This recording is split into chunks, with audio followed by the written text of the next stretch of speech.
آج بڑا ہی اہم دن ہے، صدائیں ہیں لبیک اللہم لبیک لبیک لا شریک لک لبیک ان الحمد والنعمت لک والملک لا شریک لک لبیک اللہم لبیک۔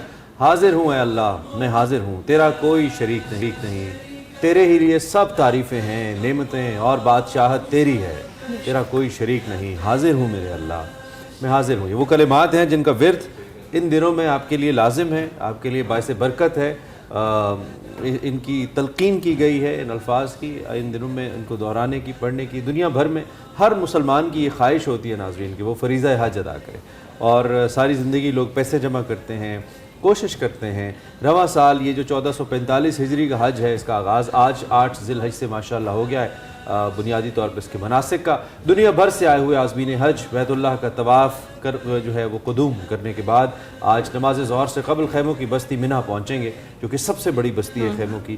مناسک حج کی ادائیگی کی جائے گی۔ دنیا بھر سے 15 لاکھ عازمین ایسے ہیں جو اس وقت سعودی عرب پہنچے ہیں، اور پاکستان سے بھی 1,60,000 عازمین حج اس دفعہ انشاءاللہ اللہ رب العزت کو منظور ہوا تو عازمین جو فریضہ حج ہے عازمین وہ ادا کریں گے۔ اور تقریباً 4 لاکھ مقامی عازمین حج اس سال یہ فریضہ ادا کر رہے ہیں۔ دنیا بھر سے لاکھوں عازمین حج کی زبانوں پر لبیک کی صدائیں ہیں۔ عازمین حج آج 8 ذی الحج کا دن اور رات منی کی خیمہ بستی میں قیام بھی کریں گے۔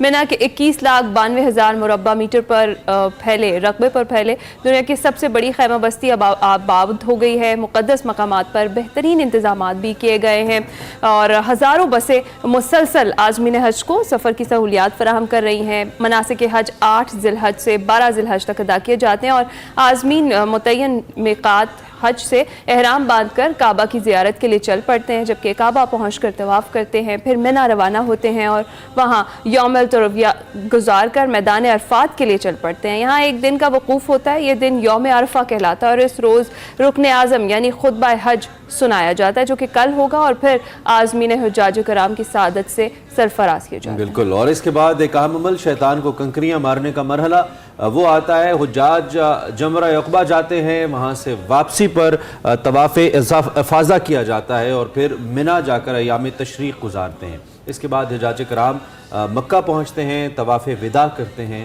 اور یوں حج کے مناسک کی تکمیل ہوتی ہے۔ اسلام کی سب سے بڑی عبادت ہے حج کو۔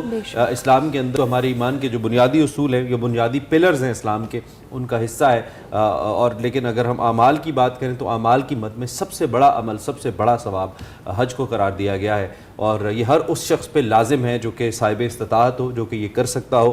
اور عہد حاضر کے اندر اب تو اس کی قیمت بہت بڑھ گئی ہے، اخراجات بہت بڑھ گئے ہیں، سو بہت سارے لوگوں کی پہنچ سے باہر ہو گئے حج کرنا، لیکن اس کے باوجود بہت سارے ایسے لوگ ہیں جنہیں اللہ نے اپنے گھر جانے کے لیے اور اس حج کی ادائیگی کے لیے قبول کیا۔ اور اس کے بارے میں ارشاد پاک یہ ہے کہ اگر آپ نے مکمل اہتمام کے ساتھ تمام مناسک کو صحیح طریقے سے ادا کیا تو اس کے بعد آپ کی حالت ایسی ہے جیسے ماں کے بدن سے پیدا ہوئے بچے کی۔ اس طرح سے اللہ کی ذات آپ کو گناہوں سے پاک کر دیتی ہے۔ میری 2 دعائیں ہیں، ایک تو یہ کہ جو لوگ حج کے لیے گئے ہیں اللہ رب العزت ان کی اس کوشش کو قبول فرمائے، ان کی اس ایفرٹ کو قبول کرے، اور دوسرا یہ کہ ان کی ایفرٹس کے صدقے ہماری زندگیوں میں بھی آسانیاں ہوں۔ جو لوگ ہمیں دیکھ رہے ہیں اور ان کے پیارے ہیں، ذرا پیغام پہنچا دیجئے کہ وہ دعا میں ہمیں بھی یاد رکھیں اگر وہ وہاں پہ موجود ہیں۔